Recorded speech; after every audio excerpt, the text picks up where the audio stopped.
প্রথমেই আপনাদের বলি, আপনারা দেখবেন একটা কমন অভিযোগ হচ্ছে আন্তর্জাতিক অপরাধ আদালতে জুলাই হত্যাকাণ্ড সংক্রান্ত যে মামলাগুলা, সেই মামলার বিচার কার্যে কোনো অগ্রগতির দৃশ্যমান হচ্ছে না। এই ধরনের অভিযোগ, এই ধরনের মানে অসন্তুষ্টির কথা অনেকে বলেন। আমাদের আন্তর্জাতিক অপরাধ ট্রাইব্যুনাল অ্যাক্টের সংশোধনীর পরে আন্তর্জাতিক অপরাধ ট্রাইব্যুনাল গঠিত হওয়ার পরে ইতিমধ্যে এই আদালতে বিচার কার্যে যথেষ্ট অগ্রগতি সাধিত হয়েছে। ৩০০টির উপর অভিযোগ করা হয়েছে। এর মধ্যে আমাদের প্রসিকিউশন টিম যাচাই বাছাই করে ১৬টি মামলা আনুষ্ঠানিকভাবে দায়ের করেছে। এই ১৬টি মামলার মধ্যে 4টি মামলার তদন্ত কাজ এই মাসের মধ্যে শেষ হবে বলে আমরা আশা করি। আনুষ্ঠানিকভাবে সাক্ষ্য গ্রহণ যে প্রক্রিয়া, যেটা আপনারা খুব ঘন ঘন দেখবেন, এই সাক্ষ্য গ্রহণ প্রক্রিয়াটা শুরু হবে ঈদের পরপর এপ্রিল মাস থেকে। এপ্রিল থেকে শুরু করে পরবর্তী 4 থেকে 6 মাসের মধ্যে প্রদান করা যাবে বলে আমরা আশা করি। অর্থাৎ এই হিসাবে অক্টোবরের মধ্যে আমরা 3-4টা মামলার রায় পেতে যাচ্ছি বলে আশা করি।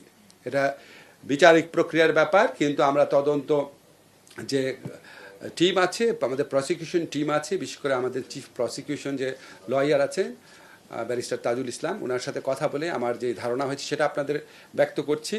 আমরা আশা করছি এই বছর অক্টোবরের মধ্যে আমরা 3 থেকে 4টি মামলা রায় পেয়ে যাব।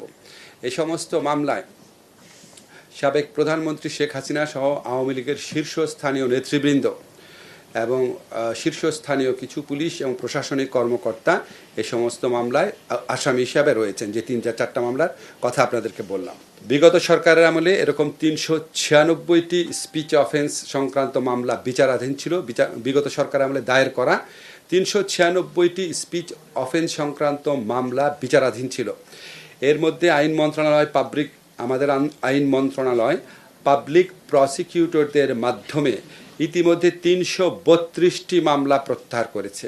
396-এর মধ্যে 332টি মামলা অলরেডি প্রত্যাহার করা হয়ে গেছে।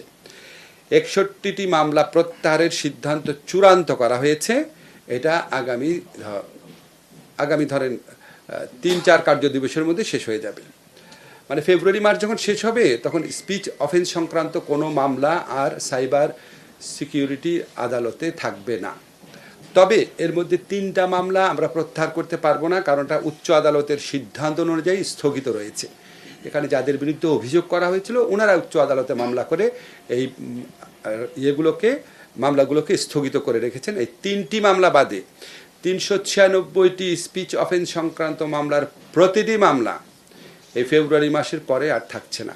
16,429টি মামলার তালিকা করা হয়েছে গাবি মামলার। এর মধ্যে 1214টি মামলা আগামী 1 সপ্তাহের মধ্যে প্রত্যাহার হবে। এই 1214টির মধ্যে 53টি মামলার প্রত্যাহার সংক্রান্ত গেজেট আজকালের মধ্যে প্রকাশিত হবে। এই মামলা প্রত্যাহার করার ক্ষেত্রে আমরা স্বরাষ্ট্র মন্ত্রণালয়েরও সাহায্য সহযোগিতা পেয়েছি। ইনফ্যাক্ট অনেক ক্ষেত্রে ওনাদের সাথে আমরা একসাথেই কাজ করছি। স্বরাষ্ট্র মন্ত্রণালয়ের প্রতিও ধন্যবাদ জানাচ্ছি।